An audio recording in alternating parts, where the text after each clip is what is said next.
আজকে রবিবার 5ই জানুয়ারি 2025। আজকে আমি উপস্থিত হয়েছি বিস্তীর্ণ কপি বাগানে। ক্যামেরাম্যানকে বলবো একটু কপি বাগান দেখিয়ে দেওয়ার জন্য। সুন্দর সুন্দর পাতাকপি বা বাঁধাকপি যাই বলি না কেন এখানে রয়েছে। সুন্দর চাষ হয়েছে এবছর। কপিতে অনেক দাম হয়েছে, ফলনও ভালো হয়েছে এবং দামও অনেক বেশি। যদিও ফুলকপির দাম কম, বাঁধাকপি বা পাতাকপির দাম অপেক্ষাকৃত ভালো। সুন্দর একটি এই পাতাকপি বা ফুলকপি দেখানোর জন্য আমি বলবো, অনুরোধ করব। সুন্দর একটি পাতাকপি, এরকমই হাজার হাজার কপি বিস্তীর্ণ বাগান এটা। ভাঙড় সবজির বিস্তীর্ণ তৃণভূমি, সবজির বিছানা বললেও ভুল হবে না। এই ভাঙড় অনেকেই জানে না হয়তো, এই ভাঙড়ের সবজি জাহাজে বা এরোপ্লেনে করে কিন্তু বিদেশে পাড়ি দেয়। ভাঙড়ের মানুষের যে মাথায় বুদ্ধি, পাশাপাশি নতুন যে ফার্টিফিকেশন ও ফার্টিলাইজারেশন বিভিন্ন প্রক্রিয়া বা হাইব্রিড সিডস ইউজ করে নতুন নতুন কৃষিজ যে পণ্য বা কৃষিজ দ্রব্য বা যন্ত্রপাতি এই সমস্ত ইউজ করার পরে যে চাষের অগ্রগতি এবং মানুষের বুদ্ধিমত্তার একটা চাষকে আধুনিক কৃষিকাজে রূপ দিয়েছে। দেখেন না, এখানেই বলি, এখানে যেমন রয়েছে পাতাকপি, এরই মাঝখানে কুমড়ো গাছ।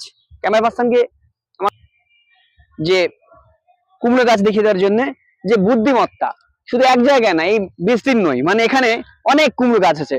মানে কপিও হবে এবং কুমড়োও হবে, buy one and get one. বিস্তীর্ণ কুমড়ো গাছ, সুন্দর একটি পরিকল্পনা।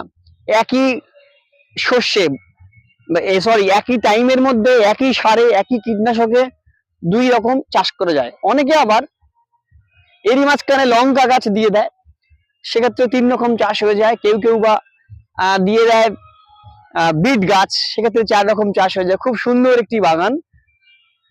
ভাঙড়ের মানুষের মাথায় যে কি বুদ্ধি, সত্যি তাই। আমি বলতে বলতেই সেই লঙ্কা, এই কপি এবং লঙ্কার কম্বিনেশন, সেটা সেই বাগানে মিশে গেছি।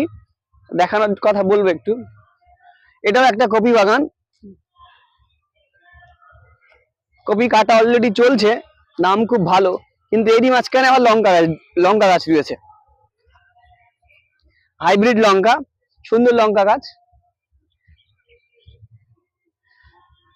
কপির সঙ্গে লঙ্কা, এক লঙ্কার বিস্তীর্ণ বাগান। একটা চাষের যে সংকরায়ন, চাষের যে মিশ্রিত চাষও হতে পারে, সেটাও কিন্তু একটা বড় নজির। খুব সুন্দরভাবে কপির সঙ্গে কুমড়া, তার সঙ্গে বিটকপি বা কাঁচা লঙ্কা একসঙ্গে দিয়ে এক অনন্য নজির করেছে।